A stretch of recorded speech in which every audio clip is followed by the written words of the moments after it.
I don't really know what I expected from Liverpool, but it's really interesting. Like, all the buildings I've seen so far are just so ornate and grand looking. I've been here 10 minutes and I'm just like, oh! There's a statue for everyone who's ever been here. Who's this? William Rathbone, look at him. There he is with his little menu that he's been looking through.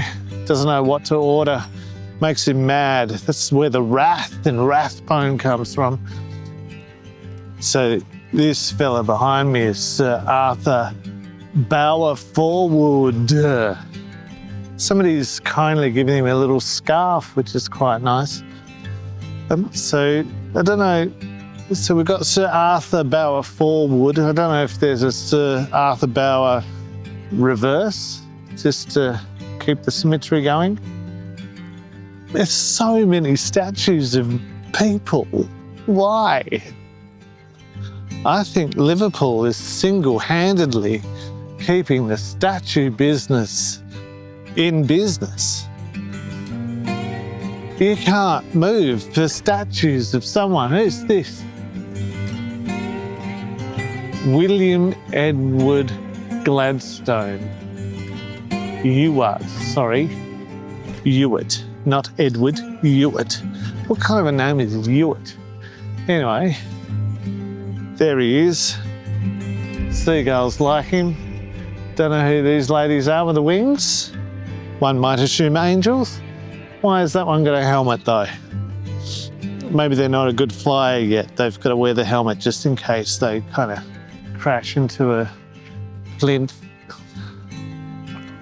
Truth and justice are the two ladies accompanying William Gladstone. Two things that seem to have disappeared from the world in 2025.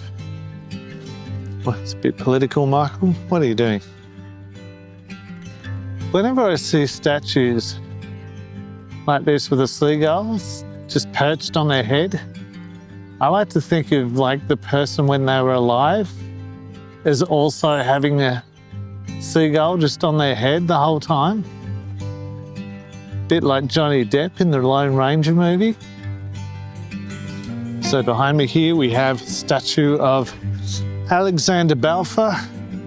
Of course, we all know him as famous for another guy with a seagull on his head. This is T. Major Leicester. Give the child a fair chance. I reckon if he wants to give the child a fair chance, he should let them go.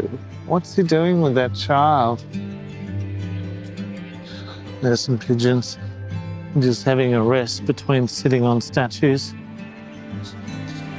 And yet again, we have another war memorial. This looks like a Boer War memorial, which is where they fought pigs. I can't get over how many war memorials there are in England. They really like memorialising war. It's a hard word to say, memorialising. I got it that time though. There's, I don't know who that is, and she's waving. It's probably not the right sentiment for a war memorial. Hello.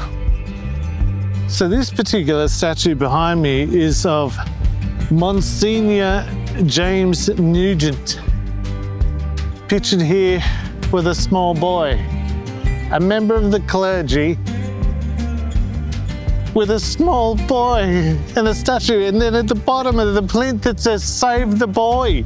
Yes, save the boy. Get the boy off the plinth. Yet another memorial. We will remember them. Who are they? Hillsborough. Oh, Hillsborough. Okay. That's a bit more recent than the World War things. That was like the soccer stadium that fell apart and all the people died. That's pretty horrible. That's nice that there's a memorial for it though. Does everything need to be memorialised? In Liverpool it does.